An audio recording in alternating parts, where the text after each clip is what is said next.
ও sheet! দেখে drive করবি তো। নেমে দেখ কি হলো। মেহরাবের কথা মতো আদ্র গাড়ি থেকে নেমে বাইরে বেরিয়ে গেল। ইয়ানা স্কুটি নিয়ে একটু বেরিয়েছিল বাজার করতে। তখনই ওর সামনে ইয়া বড় একটা কার চলে আসলো। ও তাল সামলাতে না পেরে কারটার সাথে ধাক্কা লেগে গেল। আদ্র বাহিরে বেরিয়ে এসে দেখলো একটা মেয়ে স্কুটি নিয়ে ওর গাড়ির সামনে পড়ে গেছে। তাই ও সাহায্য করার জন্য ইয়ানের কাছে যেতেই ইয়ানা বলে উঠল, এই ফাজিল লোক, নিজের বড় গাড়ি আছে বলে কি ইচ্ছে মতো ড্রাইভ করবেন? রাস্তাটা কি আপনার দাদার? বদলোক একটা। যখন গাড়ি চালাতেই পারেন না তখন গাড়ি নিয়ে বের হন কেন রাস্তায়? হেই, মাইন্ড ইওর ল্যাঙ্গুয়েজ। কিসব কথা বলছেন? মানছি যে আমার গাড়ির সাথে ভুল করে আপনার স্কুটি ধাক্কা লেগে গেছে, তাই বলে কি সব বাপ দাদা তুলে কথা বলছে? তা এই রাস্তাটা তো আমার দাদার নয়, তাহলে কি আপনার বাবার? না রে, আপনার বাবার। আর আপনার বাবা আমার আঙ্কেল লাগে, চোখ থাকতে অন্ধ কোথাকার। ইয়ানার এমন কথায় আদ্র পুরোই বোকা হয়ে গেছে, আবার একদিক রাগে ফেটে যাচ্ছে, তবুও দাঁতে দাঁত চেপে পড়ল। আমি না হয় চোখ থাকতে অন্ধ, তা আপনারা তো ইয়া বড় বড় গরুর মতো দুটো চোখ আছে, তাহলে মরতে আমার গাড়ির সামনে আসলেন কেন? এখন আমি কি বলবো? না না, হেরে গেলে তো চলবে না, কিছু একটা বলে জিততেই হবে। মেয়েরা কখনো ছেলেদের সাথে ঝগড়ায় হেরে যায় না। মনে মনে কথাগুলি বলে ইয়ানা বলল, এই শুনুন, মাঝ রাস্তায় পায়ে পা লাগিয়ে ঝগড়া করবেন না তো, ঝগড়ুটে লোক এক। আমার আলুগুলো সব ফেটে চৌচির হয়ে গেল রে। ইহ, এখন তো দেখছি আপনি শুধু অন্ধ নন সাথে। আপনি তো এখন দেখছি শুধু অন্ধই নন, কেউ কারোর থেকে কম নন। রাস্তার মাঝে দাঁড়িয়ে থামিয়ে দুজন প্রাপ্ত ছেলে মেয়ে দাঁড়িয়ে ঝগড়া করছে। অনেকক্ষণ হয়ে যাওয়ার পরেও আদ্র না আসায় মেহরাব গাড়ি থেকে নেমে আসলো আদ্রর কাছে। দুপাশে তাকিয়ে মেহরাব দেখলো দুপাশে একদম জ্যাম হয়ে গেছে, আর লোকজন রেগে এক নাগাড়ে হর্ন দিয়েই যাচ্ছে। তবুও আদ্র ইয়ানার দুজনেই সমানে সমান ঝগড়া করেই যাচ্ছে। মেহরাব জলদি করে আদ্রর কাছে গেল। আপনার মতো মেয়ে যার বউ হবে আর বেঁচে থাকতে হবে, আপনার মতো মেয়ে যার বউ হবে তার আর বেঁচে থাকতে হবে না, মরার আগেই বেচারার জীবন নরক হয়ে যাবে। এই শুনুন, আপনাকে আমার বিয়ে নিয়ে ভাবতে হবে না, আমি জানি আমি কেমন। আর যাই হোক, আপনার মতো ঝগড়ুটে কোনো লোককে বিয়ে করবো না। আদ্র, কি হচ্ছে কি? বাচ্চাদের মতো মাঝ রাস্তায় দাঁড়িয়ে ঝগড়া করছিস? ভালো করে চারপাশ তাকিয়ে দেখ, পুরো রাস্তা জ্যাম হয়ে গেছে, চল এখান থেকে। আদ্রকে টানতে টানতে গাড়ির কাছে নিয়ে যেতে আদ্রকে টানতে টানতে গাড়ির কাছে নিয়ে যেতে যেতে বলল মেহরাব, আপনাকে আমি দেখে নেব মিস বকবক। যেতে যেতে বলল আদ্র, দেখুন না দেখুন, ভালো করে দেখুন, সামনেই তো আছি। ঝগড়ুটে লোক একটা। এক বস্তা রাগ নিয়ে বাড়ি ফিরলো ইয়ানা। হাপথুপ পা ফেলে রুমের ভেতরেই চলে গেল। এখনো আদ্রকে বকেই যাচ্ছে। বাজারের ব্যাগটা রেখে সোজা রুমে চলে গেল। তারপর হাত মুখ ধুয়ে মাথায় একটু পানি নিল, কেননা এখন মাথাটা ঠান্ডা করার দরকার। কত খারাপ লোক, বড় গাড়ি আছে বলে রাস্তায় এভাবে চলতে হবে? আল্লাহ না করুক যদি আমার কিছু হয়ে যেত, তাহলে আমার মাকে কে দেখতো? ভাগ্যিস আল্লাহ ঠিক সময় বাঁচাই দিছে। আবার যদি ওই লোকটার সাথে দেখা হয় তবে ওনাকে বুঝিয়ে দিব এই ইয়ানা কি জিনিস। আর ওনার থেকে কিছু টাকাও নেব, কেননা ওনার জন্য আমার স্কুটির সামনের আয়নাটা ভেঙে গেছে। কিরে, কার সাথে বক বক করছিস আর কাকে বা এভাবে বকা দিচ্ছিস? ইয়ানার মা বলল। ইয়ানা মাকে বলল, আর বলো না মা, জানো আজকে কি হয়েছে? তারপর ইয়ানা ওর মাকে সবটা বলল। আচ্ছা, তুমি বলো আম্মু, যদি আমার সাথে কিছু হয়ে যেত। আর তুমি তো জানোই আমি কত সুন্দর করে স্কুটি চালাই, একদম এক সাইড দিয়ে।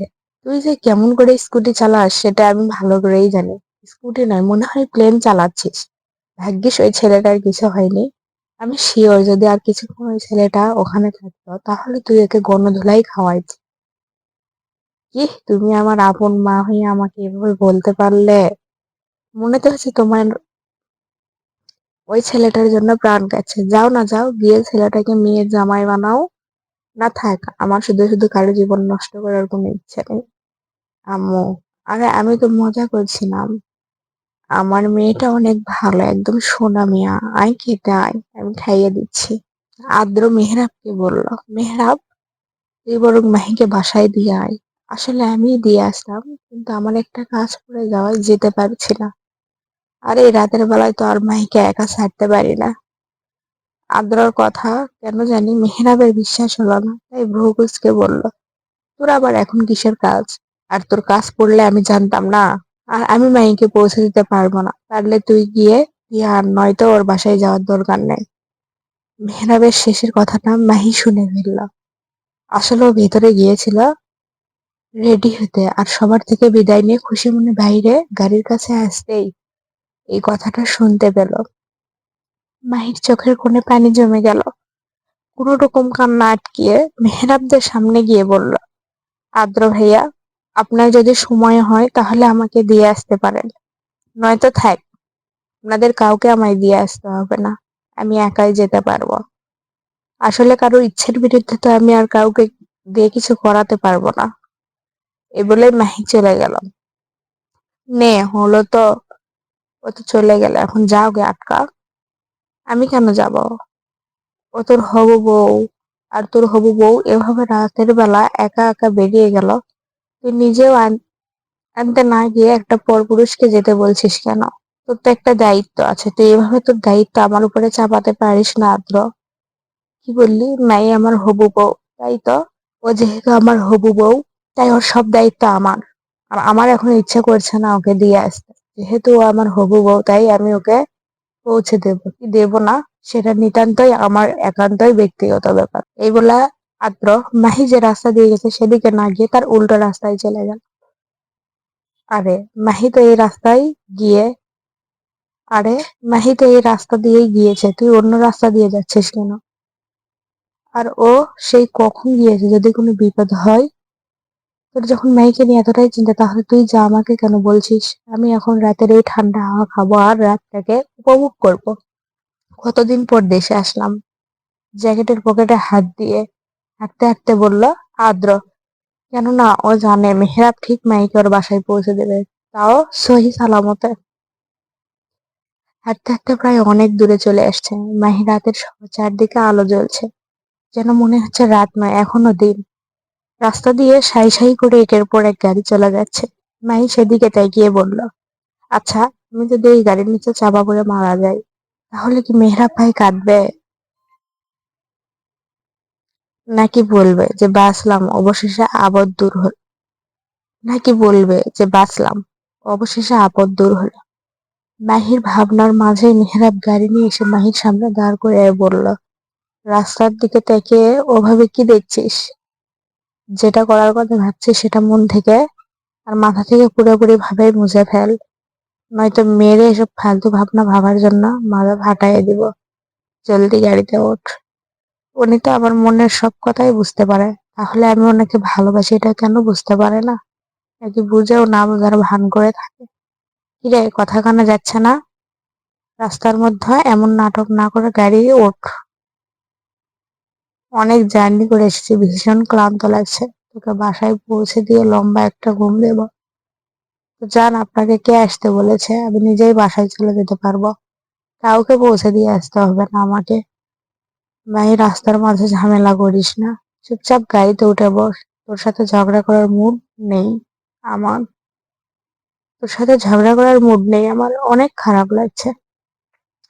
একটু ভালো করে বললে কি হয়? আমি কি এতটাই খারাপ যে আমার সাথে একটু ভালো করে কথা বলা যায় না? নিজের মনে কথাগুলি বলে একরাশ অভিমান নিয়ে মাহি গাড়িতে চড়ে বসলো। মাহি গাড়িতে বসতেই মেহরাব গাড়ি স্টার্ট দিল, তারপর শুধুই ভিন নীরবতায়, কেউ কোনো কথা বলছে না। গাড়ি মাহিদের বাসার সামনে আসতেই মেহরাব মাহিকে নামতে বলল, কিন্তু মাহি না নেমে সামনের দিকে তাকিয়ে বলল, আচ্ছা মেহরাব ভাই, আমি কি অনেক খারাপ? আমাকে কি একটুও ভালোবাসা যায় না? কথাটা বলে মেহরাবের দিকে তাকালো।